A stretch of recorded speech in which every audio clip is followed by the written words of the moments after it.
Last week, Rivian and Volkswagen shared some surprising news that we'd not seen coming.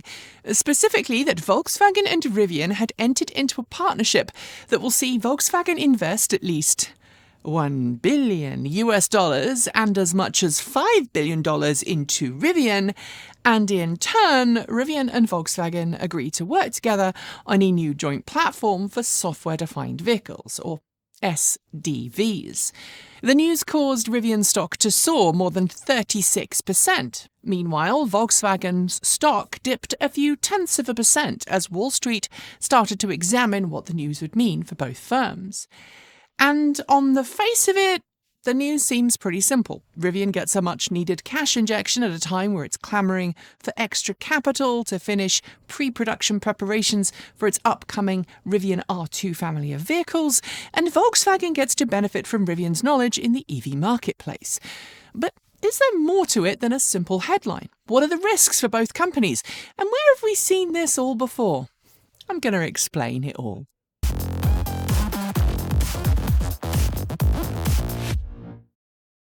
Before we get too far into the, where have we seen this all before? Let's talk a little bit about the specific deal as announced last week, because, surprise, surprise, there's a lot of bad reporting flying around as to what actually happened. Early last week, on Tuesday in fact, Volkswagen and Rivian made a joint announcement that the two firms had agreed to work together on a brand new joint venture that would see the pair pool their resources to establish a program that would exist to, quote, create next-generation electrical architecture and best-in-class software technology, end quote, obviously for electric vehicles. Under the terms of the joint venture, the two companies will work together to lower effective build costs for future electric vehicles, with Rivian agreeing to license its existing intellectual property pertaining to vehicle system architecture to said new joint venture. To be clear, that IP is going to be for the zonal hardware system that Rivian currently uses in its vehicles, think vehicle computer networking and processing, as well as its in-car smart and over-the-air software updates. Like Tesla, which has its own special in-vehicle networking system that differs significantly from traditional CAN bus, that's controller area network wiring found in most modern vehicles today, Rivian's latest vehicles make use of a proprietary design that reduces complexity and cost while speeding up communications between the various vehicle subsystems. And it's those systems that I'm going to bet Volkswagen is eager to gain access to.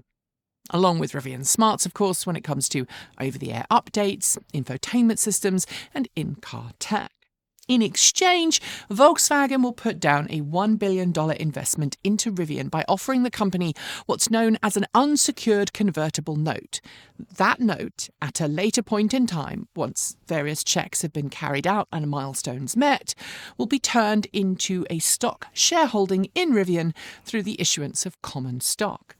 For those who don't know, unsecured convertible notes are a fairly common way that startups receive initial investment from larger firms and institutions. It's called a convertible note because it starts off life as a loan and then later it turns into a shareholding in the company, usually when the recipient of the convertible note raises funds through some other means, that could be through a conventional loan or another investment. But however those funds are gained, the original convertible note becomes a stock holding in the company at a predetermined stock price.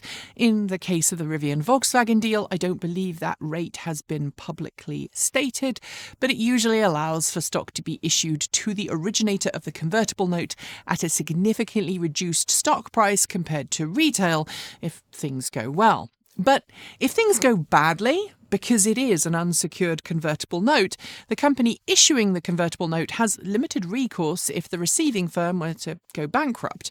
In fact, if that were to happen, the issuer of the original unsecured convertible note has no priority over other creditors when it comes to asset recovery. This is important to note because while some outlets are reporting that the investment is massive news for Rivian and Volkswagen, Volkswagen also stands to lose everything if Rivian's future takes a downward turn. And this is something that Volkswagen is acutely aware of, which is why, despite some of the headlines you may have read, Volkswagen's initial investment is just $1 billion, with a further $4 billion of funds on the table that will be released subject to a series of agreed-upon milestones. It's a little like me saying to my kids when they were much, much younger, I tell you what, I'll give you a piece of chocolate now, and you can help me do the dishes and the vacuuming, and if we finish all of that together in the next hour, I'll give you the rest of the chocolate bar. That first bit is essentially incentive, and if those things don't get done, then yeah, I have a child who's had one piece of candy and not helped him with the housework. But if we do everything together, and it all works out, I get a cleaner house, and my child gets a whole candy bar. Although, I'll have to admit, I don't think I actually ever did that particular thing with either of my kids, and since they are now 22 and 21, I think I actually probably missed the boat a bit. As is always the case with massive investment announcements like this, there's a lot of to and froing that will happen between now and the actual establishment of the joint venture, and like any partnership, it could fall apart at any point. Let's not forget that Ford and Rivian planned, not so long ago, for a while, to work together on electric vehicles, and ultimately the deal kind of fizzled out. For that reason, it's important to be cautiously optimistic rather than completely bet the farm on this actually happening. But hey, we should bear it all in mind. That said, there are lots of good signs as to why Volkswagen and Rivian both need this particular partnership to be a success. The obvious one is that Rivian could really use the money. This year, we've seen it unveil its new R2 electric SUV and even tease the unexpected R3 and R3S, but bringing those vehicles to market isn't going to be cheap. It's going to require Rivian to raise a lot of extra money. In fact, a factory that Rivian had planned to start building in Georgia has been delayed, and Rivian, just like Tesla and the rest of the electric auto industry, has been making adjustments to ensure that its plans are in line with what's currently achievable. Instead of focusing on its Georgia production facility, which it says will eventually open, it has instead reinvested money into its Normal, Illinois facility, where it has plans to initially begin production of the R2 family of vehicles. Making the switch and delaying its Georgia plant was said to be saving Rivian about $2.2 billion, so this particular deal will go some way to helping Rivian increase its cash on hand. On the other side of this deal is Volkswagen, which, while it's become pretty competent in making EVs, its MEB platform has really matured nicely in recent years, is still struggling with software development, especially when it comes to software-defined vehicle architecture. Aside from complaints from early Volkswagen ID3 and ID4 drivers about the stability and responsiveness of the ID software stack in its vehicles, Volkswagen has also struggled with over-the-air updates and timely, iterative releases. Rivian, just like Tesla, has designed its vehicles from the ground up with software-defined vehicle systems at its very heart. So this partnership should give Volkswagen exactly what it's been missing to this point. And with Volkswagen eager to roll out and improve things like V2H and V2L features in its vehicles, this partnership could be extremely important for Volkswagen's future EV successes, as well as other associated businesses that Volkswagen is part of. But there's something else to bear in mind. Cost. Volkswagen can do software and it can do over-the-air updates, but by working with Rivian on a joint platform, it's going to dramatically improve costs for building such a system. And that, in turn, is absolutely critical for Volkswagen, which has not only put many of its metaphorical eggs in the EV basket moving into the future, but has promised that it is working on a super affordable €20,000 car. It will want to keep a lot of the connected features in that vehicle that consumers have grown expecting in any EV, but it will need said systems to be low cost and also easy to repair. Now you know what the two firms in this case stand to benefit from the partnership. Let's look at some past partnerships and what they can teach us. If we look at the auto industry as a whole, joint vehicle partnerships and vehicle platforms isn't a new thing. GM and Honda have worked for years on engines and hybrid tech, and more recently, in electric vehicles, Ford and Volkswagen. They have a joint partnership right now, in fact. Frankly, you can pretty much join any automaker to another through associated companies. Don't believe me? Tell you what, let's take GM and Stellantis, and I'll link those two companies together through Renault, Nissan and Volvo. I'll do it directly first though. GM and Chrysler, now owned by Stellantis, once had a partnership working together on gearboxes and transmissions, but Chrysler also had a partnership with Renault, and at one point, Renault, a long time ago, had a partnership with Volvo. More recently, Volvo was owned by Ford, and Ford has worked with Nissan in the past on North American market vehicles, and just to bring it full circle, Nissan and GM shared a platform for some commercial vehicles in North America. I could go on, and there are connections I didn't mention there, but suffice to say that the general automotive industry is pretty incestuous, and joint ventures and partnerships aren't a new thing, and it doesn't lead to one Uber company owning all the others. Far from it. In the EV world, these kinds of partnerships are honestly less common, but they still take place. They are, however, far more beneficial for startups looking to raise capital while planning awesome EVs. And more than a decade ago, that's exactly what happened when Tesla received strategic investments from not one, but two mainstream automakers, Toyota and Mercedes-Benz. Both firms became shareholders in Tesla using similar strategies to the Volkswagen deal with Rivian. They had the money, and Tesla had the tech they needed. In exchange for investment, Tesla agreed to help both firms engineer drivetrains and battery packs for future EVs. It resulted in Toyota's second-generation RAV4 EV and Mercedes-Benz unfortunately named B-Class ED, as well as a few generations of all-electric smart cars, also with erectile dysfunction.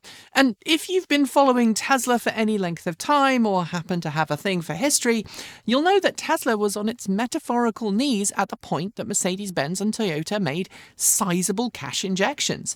The Model S hadn't yet launched, and Tesla was bleeding money all over the place. Elon Musk was personally writing checks to keep the company afloat, at least according to legend, and had Toyota and Mercedes-Benz not come calling, Tesla would likely not exist today. Being a startup is hard. Sometimes it's almost impossible. In the case of this new joint venture between Volkswagen and Rivian, the agreement feels different in some way. In this case, it's a joint venture and both firms have agreed to work together on establishing it and having equal equity in it. It's true that a lot could go wrong, but unlike the Toyota and Mercedes-Benz investments into Tesla, the result won't be an exclusively Rivian-engineered product, but rather a jointly engineered one. And that, I believe, should help short-circuit the biggest issue that arose from Tesla's past work with Toyota and Mercedes-Benz: after-sales support. See, after Toyota and Mercedes-Benz sold their shareholding in Tesla, and after Tesla had completed manufacturing the agreed-upon drivetrains and battery packs for each firm, after-sales support became problematic for the resulting vehicles. It's well known that if you own a Mercedes-Benz B-Class ED or a second-generation Toyota RAV4 EV, you need to have a constitution modifier of at least +10 and be willing to have your vehicle off the road for extended periods of time when things go wrong. Because, save for a few dealerships that still work on them, most Toyota and Mercedes-Benz garages don't want to touch their respective Tesla-engineered vehicles, and frankly, neither does Tesla. Sure, it has helped spin off an entire new cottage industry of specialists willing to work on and modify both vehicles, but when it comes to used cars, you might want to consider both kind of languish at the bottom of the list, not because they're rubbish, because they really aren't, but because getting them fixed is a process. Right now, it's too early to tell exactly what kind of partnership Rivian and Volkswagen will establish, or indeed if the partnership will move beyond initial discussion. After all, Ford and Rivian's partnership did fizzle out without much to show for it. But we can live in hope. If Rivian and Volkswagen manage to do what they say, this will be an important turning point for both firms and could actually help cement Rivian's place in the history books as the second electric automaker to become a fully established high-volume brand. Given Rivian's production figures and goals, it's certainly already heading that way. But look, I've also been in this industry way too long to know that there's no such thing as a surefire, ironclad partnership. Just like any relationship, it takes a lot to be successful.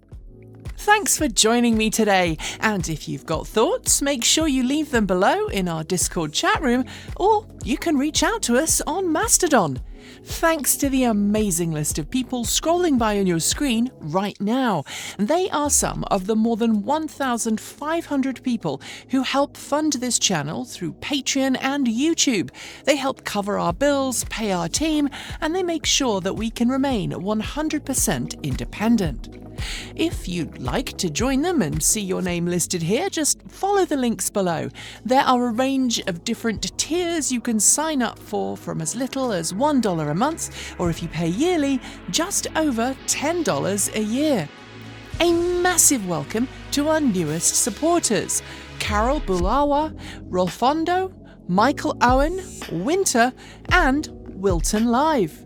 To join the list and get your shout out, become a paid Patreon member for your week of fame. And of course, if you'd like to support us with a one-off donation, you'll find links below to make Ko-fi and Bitcoin donations. We even have a good old-fashioned PO box that you can reach us at. Address you'll find linked below. And of course, if you're in need of some swag, you'll find our swag store in the down below as well. This month, we are celebrating Pride with an amazing new t-shirt design by our in-house artist and animator, Erin. You can get yours today by heading to our Redbubble store. We've also got some fantastic content coming up, so make sure that you've hit the subscribe button on either PeerTube or YouTube, and we'll see you soon. We make new videos every Monday, Wednesday, Friday, Saturday, and Sunday. If you want more, the mighty algorithm thinks you'll like this video, but we think this one is also well worth a look. See you soon, and as always, keep evolving.